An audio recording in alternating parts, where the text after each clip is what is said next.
And then during chemo, there was all sorts of things that I needed help with. And I learned how to be really specific about what I needed because I was like, if I don't have these things, I'm literally not going to make it. Like, I literally won't survive.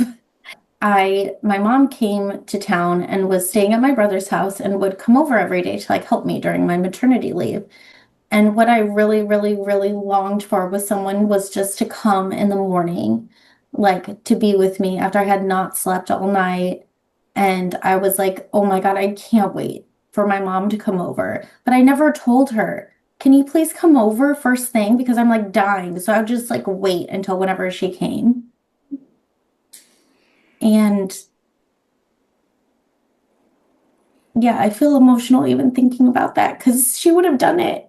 I am so excited to invite you to another episode or welcome you to another episode of the Feminist Millionaires podcast. And I have an amazing guest for us today, Kari Burch, who is a badass feminist, financial planner, wealth advocate, disability advocate, human with one of the biggest hearts ever. And I am so excited for you all to get to know Kari and all the things. All the things. So I think, Kari, why don't you start by sharing like our origin story? How did we meet each other? How did we get connected? Let's let everyone know that to start. I love that. Well, first of all, thank you so much for that introduction. It had me grinning. And how did we meet? I think we met in Simone Soul's Joyful Marketing. And I saw you posting about all sorts of things. And they all were just drenched in authenticity and magic and witchery and money and sales. And I just felt like, ooh, I really like this Bryn person and I would really like to be a part of their world. And yeah, just seeing you show up and the things you were talking about really intrigued me. So I think I probably followed you from there. And then I ended up reaching out to you to work with you for one-on-one work. And I think this was our first consult ever because I've worked with you how many rounds? Like three or Yeah. something, four. Yeah. But the very first consult I ever had with I was like, came with some problem. I don't remember what it was, but you had me tap into like where I felt in my body. And I remember I just like cried so much and like had a huge release and it was just so healing. And I was like, oh yes. So these things I've been learning about how stuff is stored in the body, there are people who can help me unearth them. Before Yeah. that, it felt a little bit more theoretical. I think I had been dabbling a little more on the surface or like mindset level of coaching. And so working with you definitely opened up like a whole rabbit hole of me going into way more somatic depths in general. So, Yeah, if I remember correctly, it was like you were concerned about the money, the investment, the initial investment. And so we tapped into your body and went into this young part of you that like I don't remember exactly, but it was like didn't feel good enough or didn't feel worthy or didn't feel like investment was worthy of them or value was worthy of this young part. And we're mm, able to release that and then come back to your intuition about the decision whether yeah, to work together or not. So I remember that too. It was a very powerful yeah, moment and beautiful. totally. I remember being like, oh, well, if that just happened during my free consult, then I should probably do this because this was like 20 minutes or whatever, however Yeah, long it was. yeah, yeah, Yeah. yeah. And like before we worked together, did you have any concerns about it? Were you worried in any way or? About working with you or Yeah. yeah, now that you're talking about this because it was so long ago, I feel like it's ringing some bells about kind of knowing that I wanted this support and also um like concern around, am I doing the right thing by like investing in this with my money? Like Mm. so like some of it, like you said, is around like, do I deserve to spend money on myself? Am I worthy of this? But then the other layer of it that I worked through so much in my life is like, am I doing the right thing with my money? And Mm. I was like not unchained in my money choices at all. And so your ability to guide me to like that part that was questioning that and then returning me to my intuition was definitely like a little taste of, oh, maybe there's not like a right or wrong answer and there's a different question that I can be asking as to like, should I do this or not? Or like, is this a good idea or not? There's other interesting questions I can ask, like, what is my body saying about this? Like, Mm. who is currently of my parts involved in this decision making that I'm not aware of versus thinking it was just me being rational. So, Yeah, and I'd love to know like you're this amazing badass financial planner. Now you were a life coach and also a no, what occupational therapist. occupational therapist, Yeah, yeah, an OT when yeah. we met, which is still a big part of your background. But I would love to hear your perspective now as a financial advisor. Like, what would you say to a client who is concerned about investing in themselves? Or like, what's your like back then you were like, is it right or is it wrong? What's your perspective from your professional and wholehearted perspective on that now? Yeah. Well, I think, if someone were coming to me asking about, like, should I do this or should I do that, or having concerns, that definitely does red flag me that they're doing the thing that my brain likes to do, which is like reduce it to, a binary of like correct choice, incorrect choice. Mm. And instead of recognizing that for each different person, there are 1,000 different scenarios and layers of your ancestry and your upbringing and your current values and your current goals, and that there is never ever any like one correct answer to anything with money. And in fact, it's really well established that how people behave and feel and move around money is more a result of their emotion than like factual objectivity. And definitely making right or wrong choices around money is certainly part of like a colonizer mindset of like, you should be doing XYZ to be responsible, or like, this is the best, this is not the best. So definitely, I'm wary of people who say in all cases this is what every person should do, because I don't think there's any ever a scenario that I'm like, yes, everybody should do that. Mm-hmm. Because I don't know. I don't know their situation, their goals, how their body feels about it. So I think now, even when I work with clients, if someone were coming to me and asking that question, um, I would probably do some pre-framing, and I probably would have already done some pre-framing through working together about how there's not right or wrong. And I see my role is to present options and education and support people in choosing what feels best for them. Yeah. So if something doesn't feel right to you, then you kind of go down the decision tree of like, is this because Mm. um, like, why doesn't it feel right to you? Is it because maybe you're missing some education about why this is a good option, or like you have misinformation about it? Or is it more about like in your body, your intuition is saying no to this, and maybe it's some inexplicable thing, but your body's just really saying no. And how do we honor that?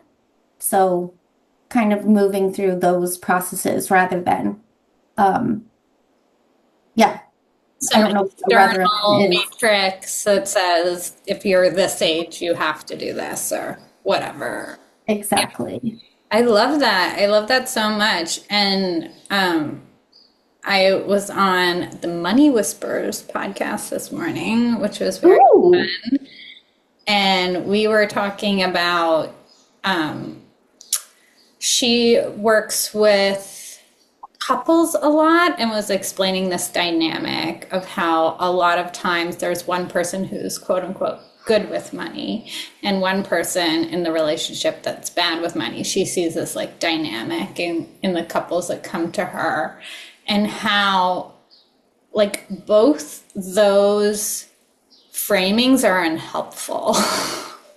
Right? Mhm. Like sometimes the person who's quote unquote good with money is like suppressing parts of themselves or whipping themselves to like get them to work super hard, or denying all sources of joy and pleasure in order to save the most or whatever. And then also like the person who's quote unquote bad with money is using their circumstances to make it mean something about their worthiness.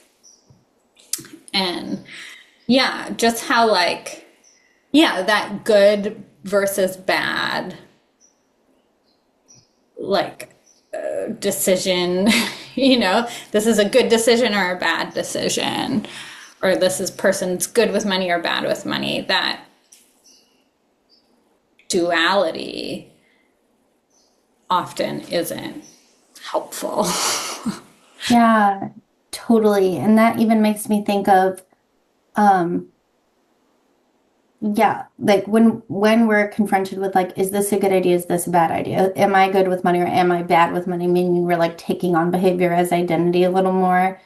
It's like compared to what? Like according to whose value system?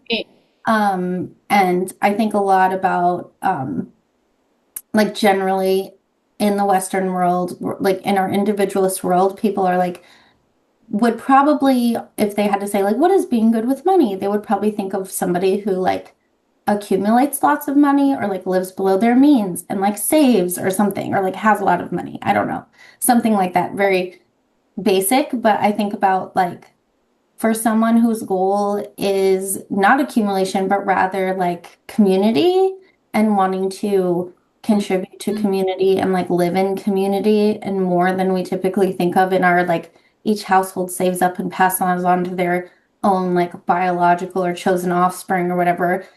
Like good with money looks different for their values versus someone who's like has a value of like making an impact in a cause they care about or like a nonprofit they care about or for their friends who are struggling.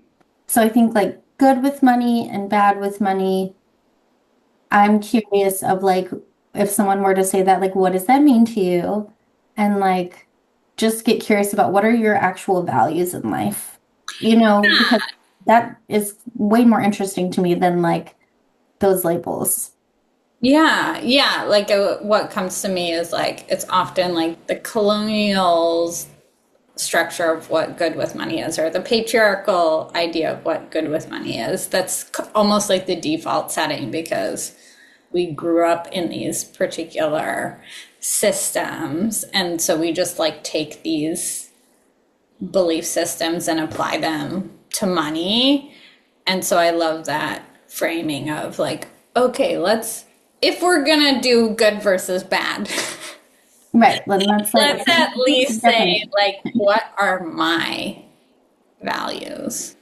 Yeah. And judge it against my own values versus some value system that's just like dumped into all of our brains. Right. Like values based, is it in alignment or out of alignment? Not even like good or bad, just like, yeah. And that makes me think a lot about how, people socialize as women are still, especially, I mean, thinking about in the United States, if women couldn't even like have a credit card or have a loan or bank account without a man till the 70s or whatever. I mean, that's Yeah. um like women are socialized and have been socialized for a long time to just feel like they are not trustworthy with money.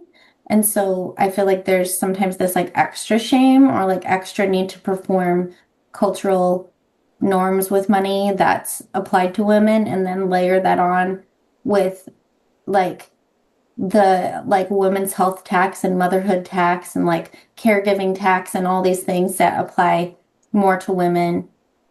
And it's like you can't win most of the time as a woman unless you live maybe what I would call a super conventional life where you like make enough money to live way below your means and like don't have kids and like basically hoard your wealth. So, Yeah, and if you get married, make sure you never get divorced. And, you know, like, yeah, I had a client who told me that, I live in St. Louis, Missouri in the US, and in Missouri, apparently after you've had a divorce, you can't get your own mortgage on another house in a certain amount of time without another man's name on it, which like is still a law. So it's like that is so stupid. And like you're literally beholden to like asking somebody to help you with that. And in fact, like this particular client did ask somebody for help and they said no. so So it's like, right. look, yeah, like literally, The system is still perpetuating, you know, certain yeah, laws are still perpetuating dependence and all of these cultural structures, but then there's like enforced by law in actually, unfortunately, in 2026, yep, more laws are coming back onto the books that limit choice and autonomy. yeah. Yeah. Yeah. So when we first started to work together, like what was your biggest transformation from tuning into your body, processing things somatically, letting some of them go? What do you think was your biggest transformation back then? Wow. One of the biggest transformations back then was definitely you framing what connecting to my intuition could look like in this way that you just described. So I think like for me and my body, it's like getting quiet and like energetically, like I do have to.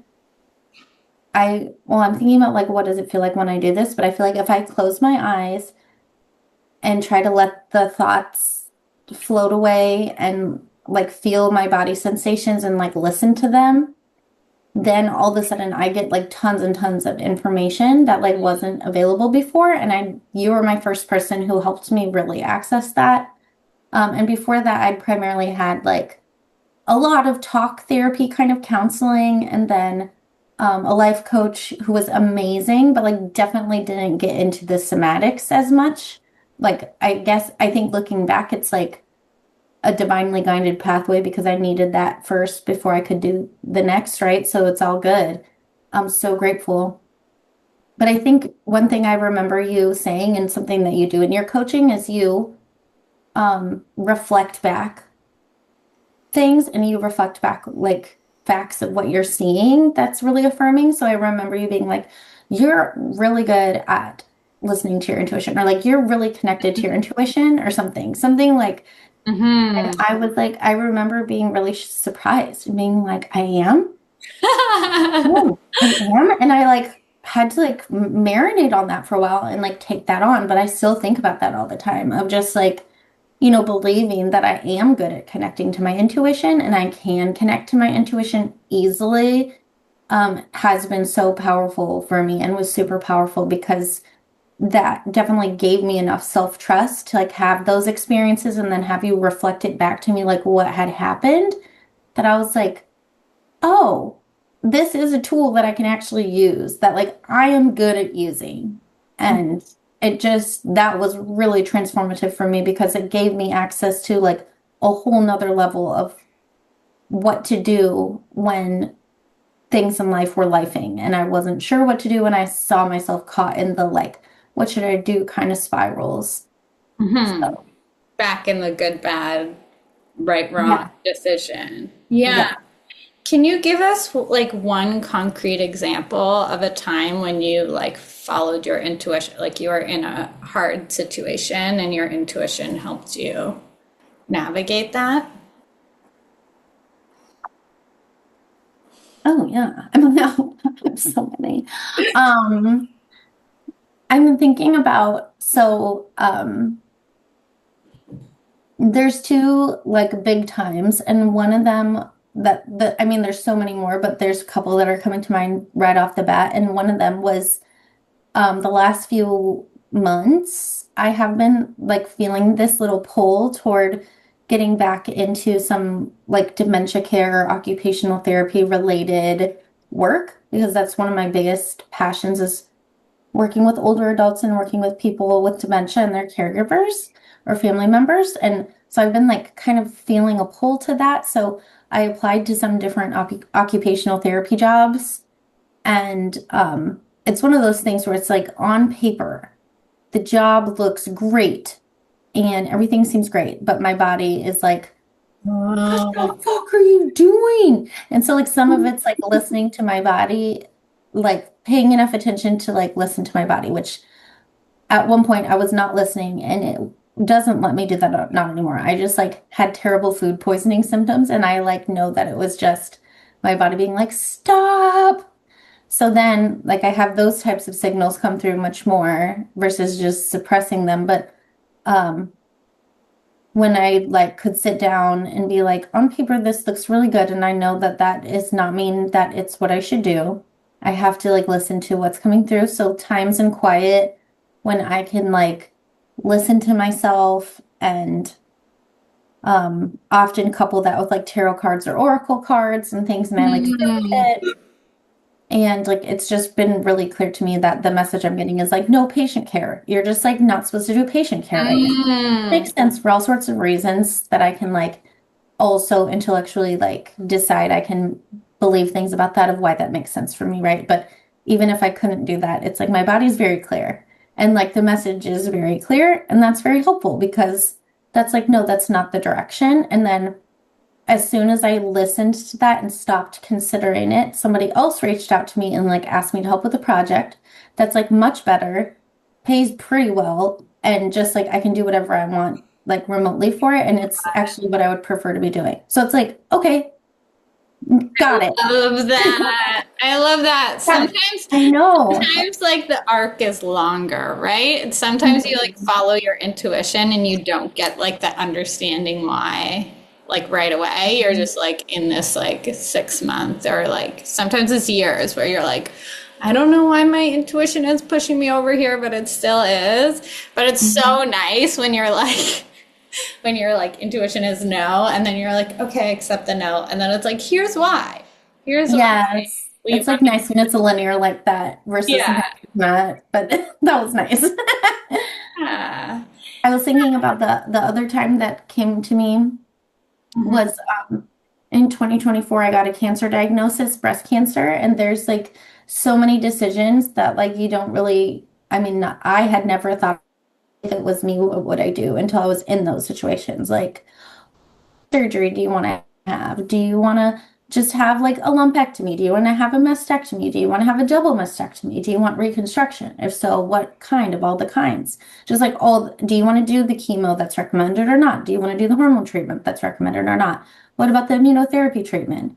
And like, okay, now you're allergic to these, or like this is causing heart failure. Now what do you do? So there's like no there's literally in those scenarios, like you'll see it, I see it everywhere in like Facebook groups, breast cancer support groups. People are like, this, and this. What should I do? What should I do? What should I do? Like, what's the best? What's the safest? Like, what have people's experience been for XYZ? And it's super intense and like really high stakes feeling.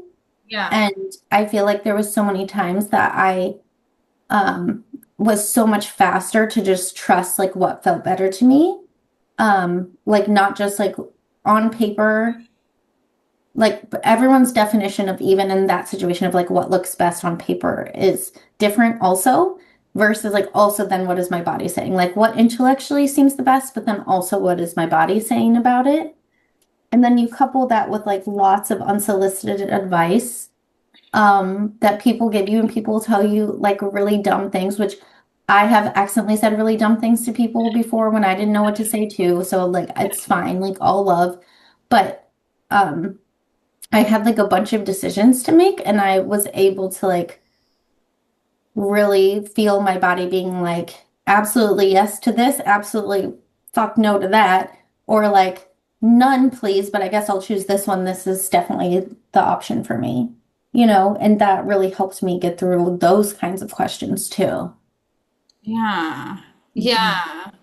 Yeah, I loved, watching you on this journey, and you really on Instagram were sharing a lot of the process of I made this decision and this is how it's going, or it's not going the way I thought, or I Mhm. can't remember exactly, but it was like, is it worth it to put ice on my head Oh my God, I forgot about that one. during chemo to save my hair, or like, and Mhm. it's like, oh, it's so uncomfortable, it's not worth, like, it's not worth it to me, and to some people their hair is maybe more of their identity and it would be worth it to them, and so it's like Exactly. not shaming anyone for any decision, but I could feel just even reading your post this yeah, that you had your own back, that you Mhm. were not like, your energy, at least to me, didn't seem like it was like chaotic. I'm sure you had moments. I'm sure you had moments of panic and everything, with something as life-threatening as that. But what I could feel in a lot of what you were sharing was this like, this is what I'm doing. And like, even an energy of like, I'm not asking for your advice here, not in a mean way, but in a self assured way of like, this is what I'm doing, and I'm sharing this in case someone else is going through something similar, and it might help them make their decision. Yeah. And, but yeah, I could feel kind of a confidence in you Mhm. during that Mhm. time. Thank you for that reflection. Yeah. Yeah. Yeah. Yeah. What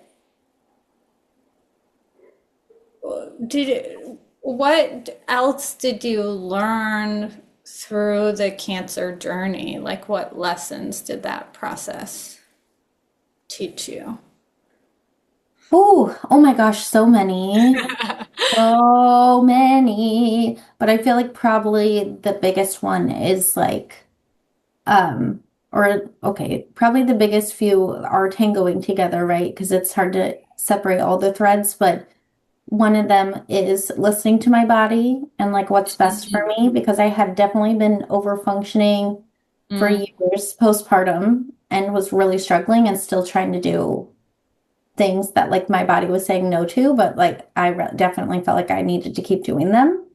Mainly like, you know, the most obvious was to me in the times when I was like, this isn't working, is like aggressively trying to like exercise to feel healthy again when like my body was super sleep deprived. I mm, was like, I just hate feeling so like weak and I had to like recover from birth and all these things. It was rough. And then also still trying to work as an OT when my body was clearly like, do not be caregiving for other people right now. You love your baby and yourself, and you're not doing well. But I still tried to do all sorts of different OT jobs, right? So mm, those things, when I got my cancer diagnosis, it was like very clear to me of like, what the heck am I doing? Like, I'm trying to do all this stuff that I think I'm supposed to be doing or to like make other people happy. And why am I still doing those when like I know my body's not, doesn't like this? So mm, it's definitely a wake up call in those. And then, tied in that with that was honoring my capacity of like what, even if I would like to do something, what is my capacity? and like what do I need to like not lower my standards for. Then another one um was um oh, asking for what I need, like being specific and asking for what I need from people. Because I have some examples of this, but one was postpartum. Like I, my baby didn't oscillate for 3 years, which I think is partially why I ended up getting up cancer because of like that's like a increased risk for cancer within 5 years postpartum for women too. Because and probably just because of like stress and hormone changes and sleep deprivation, all the things.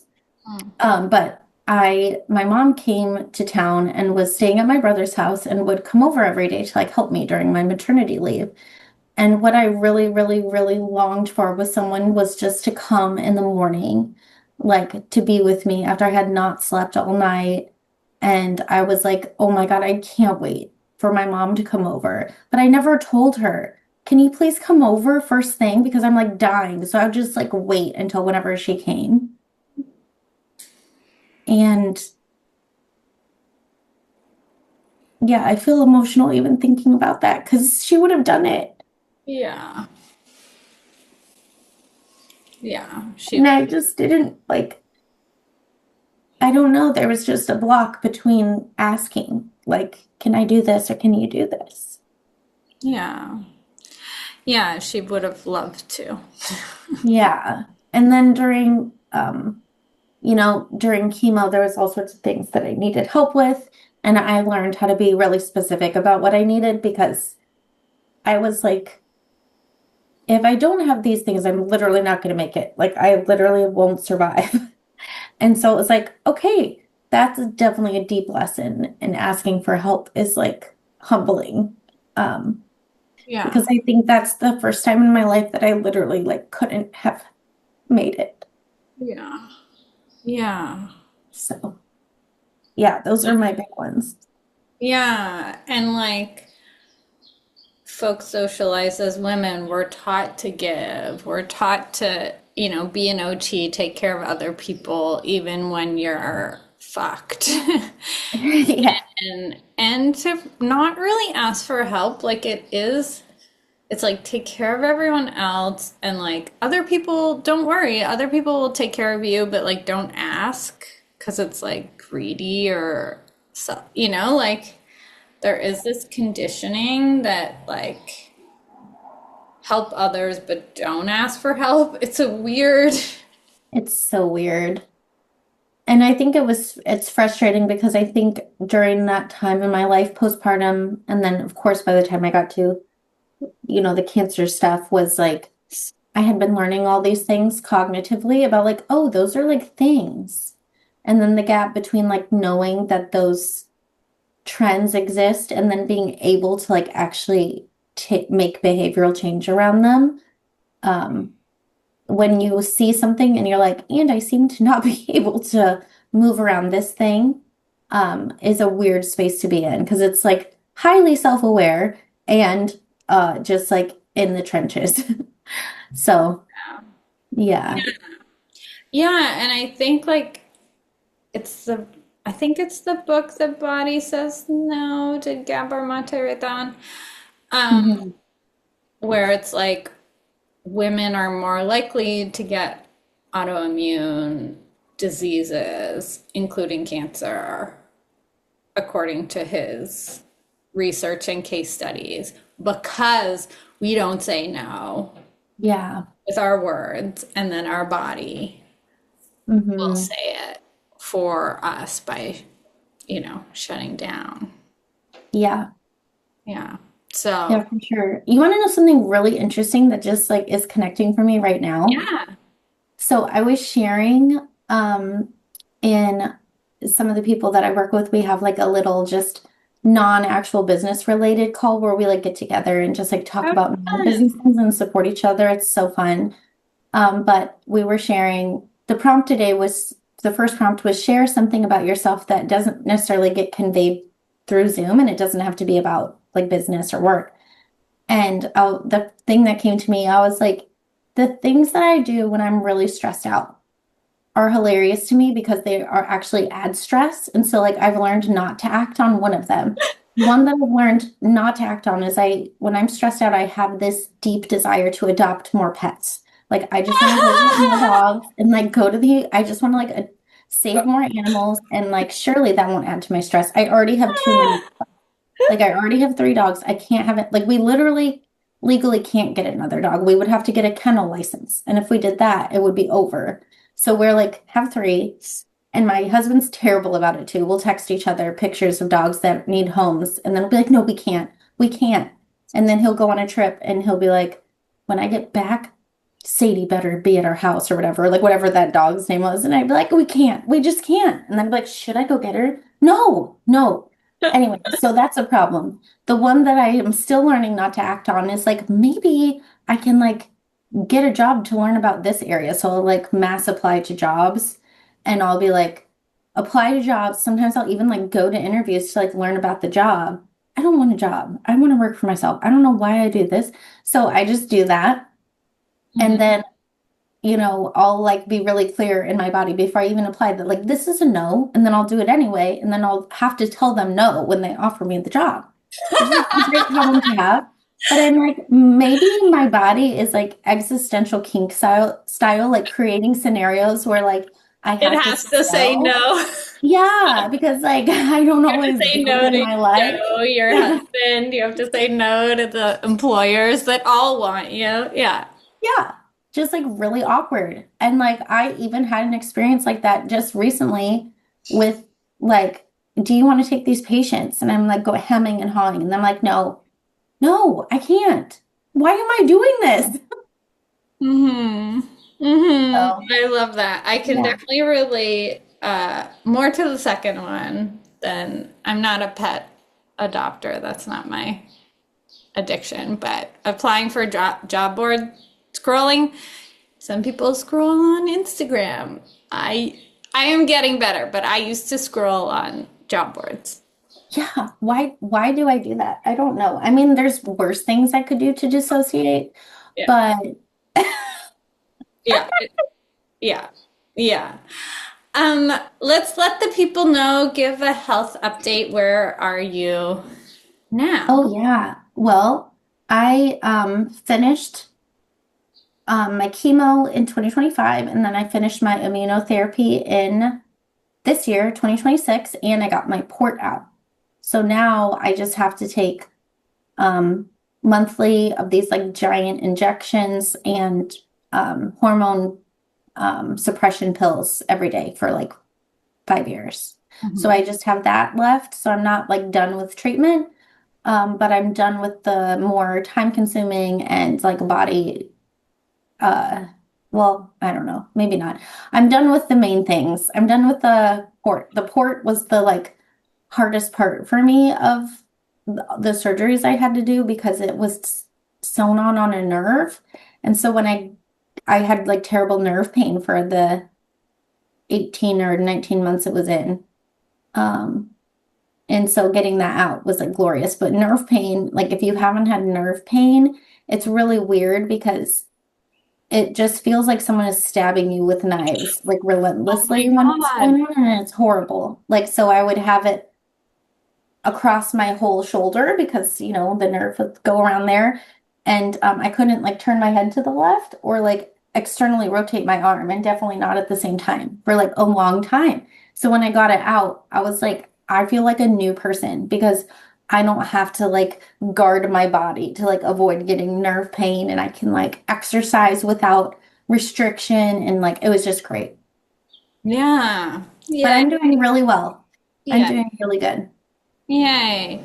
Yeah, and one of the things that I love about you is that I feel like you bring your experience as an OT and your experience on this cancer journey and everything you've learned about yourself and taking care of yourself and all of these systems into your work as a financial planner. So maybe tell folks some of your like philosophy, your financial planning philosophy that might be helpful for them when they're looking at their own finances, and also would indicate whether they maybe want to talk to you Love that. after this call or after this episode.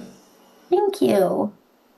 Well, when people think about meeting with a financial planner, if you don't already just imagine like an old dude in a suit, kind of a thing.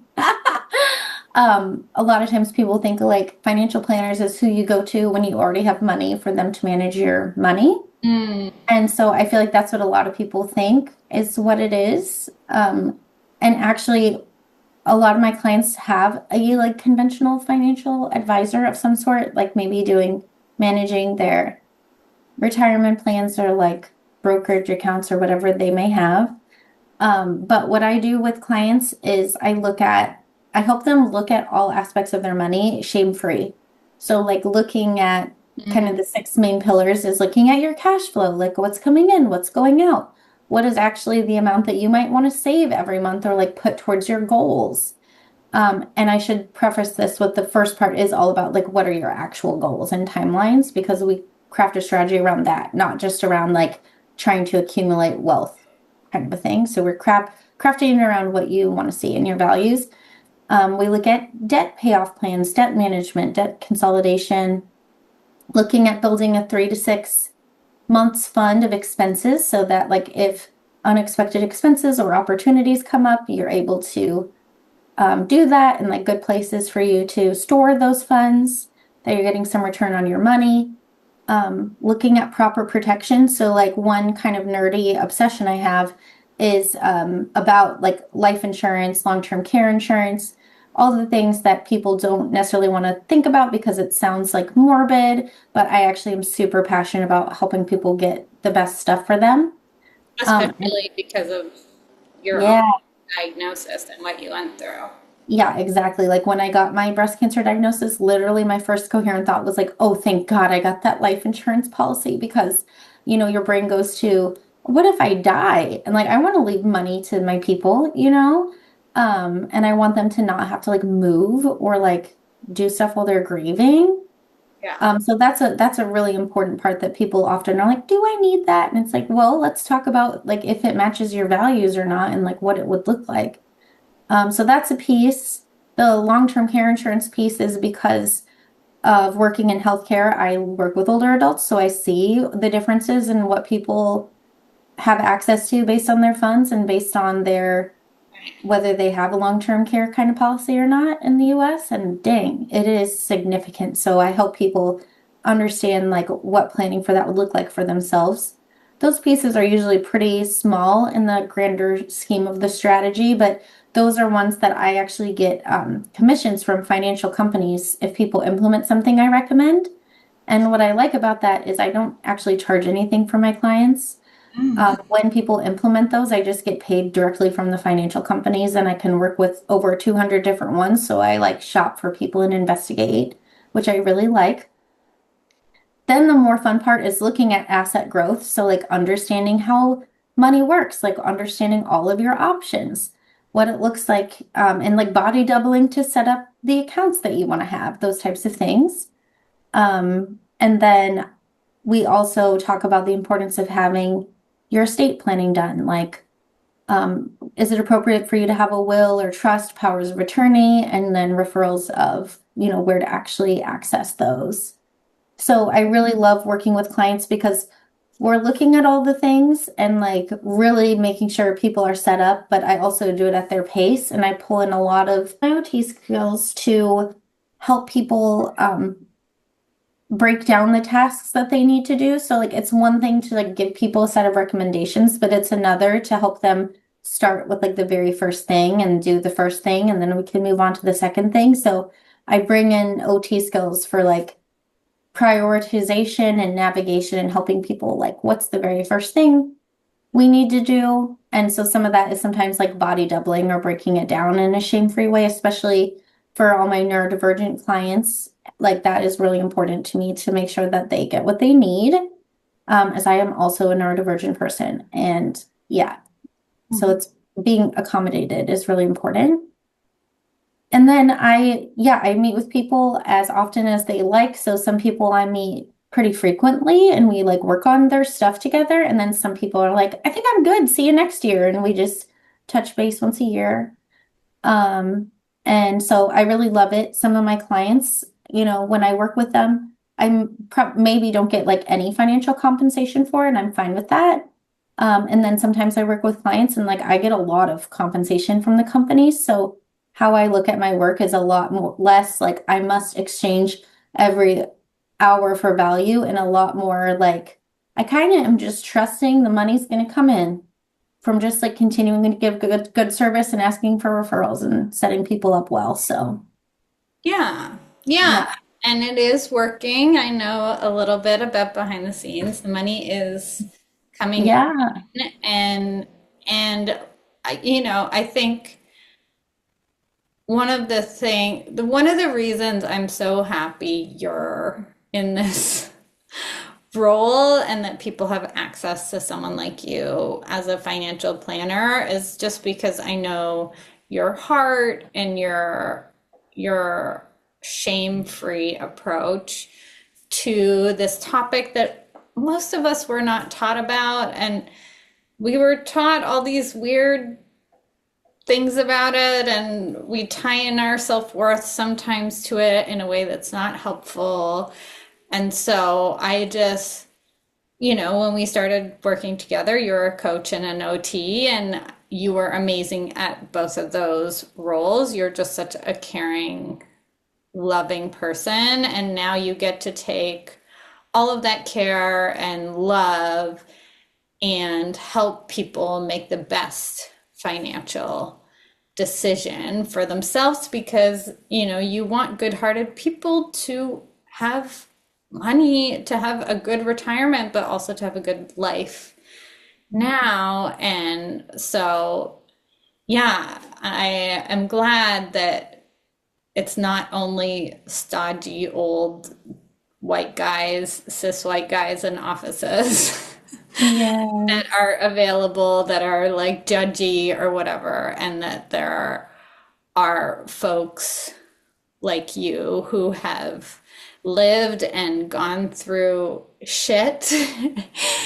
and learned from your own financial journey, and maybe not doing everything perfectly along the way, and so you're able to welcome people in with this sense of compassion, and also like, let's set you up so that you can live a good life in the long run and have stability and have, the insurance policies you want in case shit hits the fan for them Yeah. in the future. So, to everyone listening or watching, like, if you're in the US, right, I don't think you can work with people internationally. I know you have people you can refer to, but if you want to work with Kari Yeah. and you're in the US, I think Hmm. where can they reach out to you? How can they connect? I can share a link with you for Perfect. the show notes. Perfect. Okay, good. Yeah, and if you are in Canada and you want to meet with a colleague who's like part of our group, we also have Canadian counterparts. And then sometimes we can help people who are foreign nationals also in certain circumstances. So, Yeah. yeah. Yeah, and what's your Instagram? Like that would be a great Oh, yeah. place. My Instagram is my first name, Kari, loves her body. So, Carrie loves her body. Aw, I love that. Yeah. So much. Final question for fun. What was the most surprising part of working together? What was fun or surprising about our work? What's coming to me is that I was always not surprised, but like pleasantly delighted by like how many different things you could help me with. Like you like know so much about so much, and like you know about business, you know about money, you know about like somatics, you know about applying like your values to what you're doing, you know about sales, like you're just, like I feel like you're the whole package. So it always felt like a delight. Like I would bring in something kind of just like not expecting to be able to like go deeply into a thing necessarily. Like I would just show up as I was and be like, here's what's present or whatever. And you'd be like, well, let's talk about that. Or, and I'd be like, oh, and then you would have tons of ideas. And I would be like, whoa, this is amazing. But it was, yeah, always skillfully shared and like appropriate and like amazing. So it was really cool. It was just like you were like one of those clown trick bags where it's just and now there's all these like Mary things. Poppins bag. Yeah, There's an like umbrella and yeah, a yeah, it was ladder. like Yeah. wow. Yeah. So it was just always it was so much fun. So I definitely like highly recommend working with you. It's just been a really, really good experience for me. Yeah, yeah, I love that. And I think one thing too about somatics in particular and connecting to intuition is like that can literally apply to any area. And I do see that as the superpower of somatics is that like when you are more in touch with your body, you know what to do in your business. You know what to do about your cancer diagnosis. You know what to do about parenting. And so, yeah, I do have like a lot of weird passions. So I will sometimes have ideas about random things, but also that, when I don't, your body knows. Hmm. So it's, just coming back to that. And yeah, I think to close, what I want to say is like, you've always been a badass. When we met, I remember loving your tenderness and your generosity, but also your badass feminist, playful side. And it's been so beautiful to see you even like strengthen all of these parts of you and like I do feel you're even more like sense of having your own back and trusting your intuition and going where you need to go if it's weird or quirky or whatever, like even, like picking an outfit that you love and like rocking it. So yeah, it's been so beautiful to like get to know you and get to know you better and also see you like take up more of the space that you're meant to take up. So definitely follow Kari on Instagram.